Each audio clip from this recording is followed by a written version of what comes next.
Hi, I'm Beverly Harzog, host of Your Personal Economy. You can't control what goes on in the world in terms of inflation or even the price of groceries, but you can control your own personal economy. And I'm going to show you just how to do that because the way you spend your money is the way you spend your life. And I want you to have the best life possible. Welcome to episode number 15 Seven Credit Score Myths Debunked. Some of these myths are holding you back, but some of them are even costing you money, and we just can't have that. So, I'm going to start off with my number one myth that I have been trying to bust for decades. All right. And we're going to do that right off the bat here. So, let's look at number one. It's the myth that's costing you money. You're actually paying compound interest on purchases, and you don't have to do that. Myth number one, you should carry a balance on your credit card in order to build a good credit score. Nothing could be further from the truth. Okay. I want you to pay that credit card bill in full every month by the due date. Okay. No exceptions. Credit card APRs are very high. They're averaging in the 20s, around 25%. And this, of course, depends on what your credit score is, but it's very high. And when you carry a balance, you're paying compound interest on that. Earning a good credit score is free. Just pay your bills on time, okay? And you also want to keep a low credit utilization ratio. Now, when you carry a balance, that eats into your ratio. And what I mean by that is this, okay? Your ratio is the amount of credit you've used compared to the amount you have available. Now, if you have a credit limit, just to make this easy, of $1,000, okay, 30% of that would be $300. You wouldn't want your balance during the month to be higher than that, or it could lower your score. To really boost your credit score, though, and here's an insider tip, keep it below 10%. All right. Most people who have scores over 800 keep a very low utilization ratio, somewhere between 7 and 10%. And that's where mine usually is. But you do not want to have a high ratio and carrying a balance and then paying compound interest and seeing your balance grow. Well, that can start to impact your score because your ratio is getting high. So be very careful about that.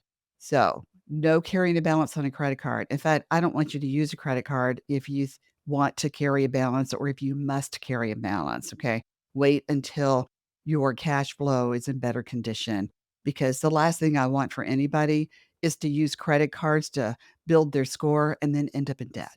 Okay. So I've been trying to debunk that myth for decades, my entire career. So here's another try that I'm giving this.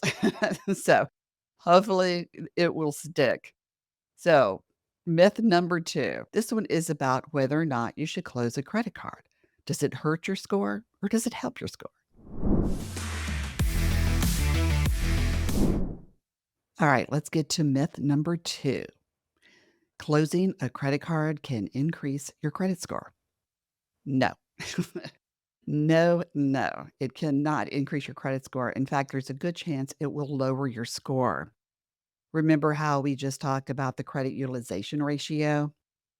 Okay, if you close a credit card, you lose the available credit. So that can make your ratio go up, and you don't want it to go up. You definitely do not want it to go up. So think about this before you close a credit card, think about why you need to do that. And I will make some exceptions here. Let's say you cannot stop using the credit card and you're afraid you're going to get into trouble. That's a good reason to close credit cards. Okay. Nothing's more important than staying out of debt. Okay. Your credit card is a management tool designed to help you build credit, which can save you money in all other areas of your life. Okay. But it can also be a detriment if you just aren't the right person to have a credit card. Another reason I've heard is because it's a high annual fee. And I get this too. Okay. If the high annual fee isn't paying off for you, then you should consider a different credit card. But here's what I want you to do first. I want you to find a new credit card that absolutely does work for you. Rewards you can actually use, even if there's an annual fee. If the rewards you'll earn will outweigh that fee, then that's a win for you.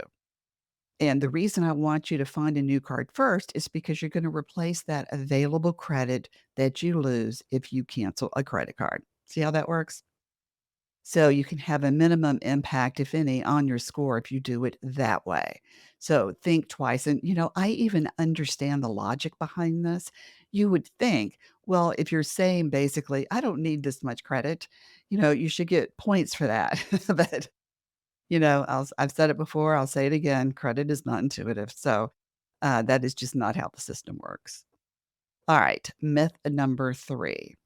Checking my credit score will make it go down. No, you can check your credit score all you want. It will not make your score go down.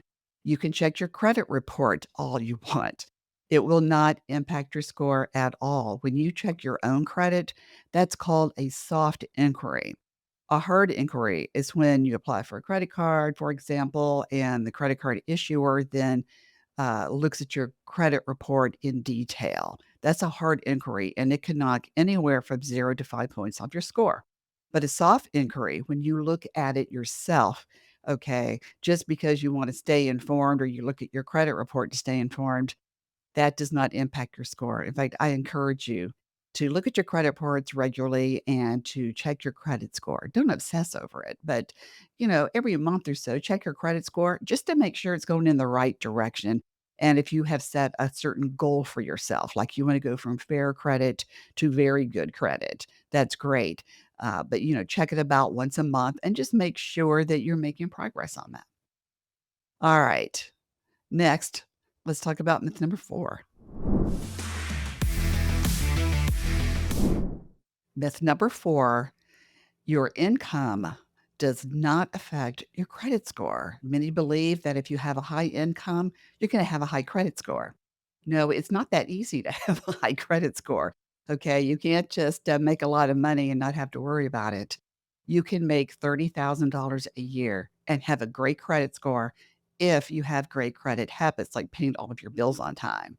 And you can make $300,000 a year and have a terrible credit score because you might be sloppy making payments. Maybe you don't pay your bills on time or you have a high utilization ratio. It's one of those things where great credit habits are what win the day. I used to go to this internist who used to love to ask me credit card questions when I was there. I once joked, I'm going to have to start charging you for this. And he just laughed, but he didn't realize I was actually serious. So one day he tells me he called American Express to try to get his credit limit raised because he had maxed out his card. Well, that had brought his score down, and they told him, "Your score is too low and your utilization is too high, and we're gonna have to lower your credit limit." So, he was not able to use that card again, and it made his credit score even worse. He had, like, just a little bit of room left in that limit, and that was gone. So which brought his score down a little bit more. So another lesson here is do not call the credit card issuer and ask for anything unless you can withstand the credit scrutiny. Okay. You need to be in tip top shape before you start asking for a reduction in interest rate or a credit limit increase, anything like that. So be in good shape before you do that. But that's just told me right there, he made hundreds of thousands of dollars a year, but just wasn't organized and had bad habits when it came to paying bills. So keep that in mind. You could have a great score no matter how much money you make or how little you make. Okay, myth number 5. I've had many people tell me that they believe debit cards will help you build credit. It will not. I think I know what the confusion is. There's a couple of issues here. On your debit card, you will often see like a Mastercard or a Visa logo. Okay, that's just the payment processor. That doesn't mean it's a credit card. And sometimes when you pay for a purchase, say you're at the grocery store and you decide to use debit for whatever reason, and there's an option to press credit and you press credit, but you're still not earning credit that goes towards your credit history. Okay. It's still just a debit transaction. When you press credit, that just means there's a little more security involved and it will take a little bit longer, just a little bit longer to come out of your checking account if that's what you have the debit card linked to. So you cannot build credit with a debit card. All right, next, myth number 5 and myth number 6. Myth number 6.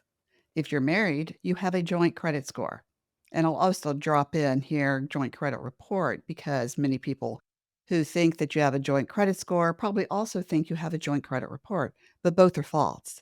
Okay. This is done at the consumer level. So you each have your own individual credit scores and individual credit reports. Now, it's so important to develop your own credit history and develop a good credit score. You might be happily married right now, but you never know when something's going to change or a spouse could pass away. Anything could happen in your life. So just be sure you're taking care of yourself so that you're always, independent when it comes to your credit score.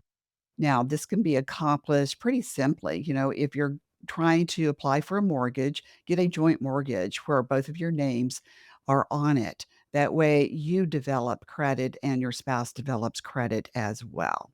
Okay. Now, when it comes to credit cards, you can each have your own credit card account. If you want to add your spouse as an authorized user, well, that's just fine. Okay, do that. But be sure that all of these cards are in your budget and you know how much you can spend using those credit cards. Having your own credit card gives you a chance to at least, in the meantime, buy a present for your spouse. Maybe they won't see what store it was or how much it cost until it's time to talk about the budget. But be sure that you have your own accounts. Really, I can't stress this enough. All right. Myth number 7. You don't need a credit score. All right. For me, this is one of the big ones because there are many experts out there that will tell you you don't need a credit score. It's just going to get you into debt. Well, for some people, I'm sure that's true. Okay. And if you're a person who, tends to be a shopaholic or you just can't resist impulse purchases, then maybe you should not use credit cards. Okay. But when it comes time to buy a house, unless you have a lot of cash on hand, which given the price of houses today, that's going to exclude a lot of people from being able to buy a house. You want to be able to have a mortgage. And, there are ways to get around that with a credit score, but they aren't very good options and it can hold you back. So develop that credit score. You can always get a credit builder loan if you don't want to use a credit card. If you've got student loans, and I might as well bust an extra myth right here. Some people think that doesn't matter when it comes to credit scores. It does. If you've got student loans to pay them on time. Okay. That's very important. That can help you develop a good credit history. If you've got a car loan, pay everything on time. Okay, all of this helps you to build a good credit score with or without credit cards. Thank you so much for joining me for episode number 15, 7 Credit Score Myths Debunked. I hope that clears up the confusion any of you may have had about what's good for your score and what's not good for your score. Coming up next, episode number 16, I'm going to show you why some of the stats that you see in the media, such as the average credit card debt or the average monthly mortgage, why some of the numbers you see are actually total and complete BS. You don't want to miss this, especially if you've ever had any anxiety over these averages that you see in the press. So join me for that. And if you're enjoying my podcast, please subscribe YouTube, Spotify, or on Apple Podcasts.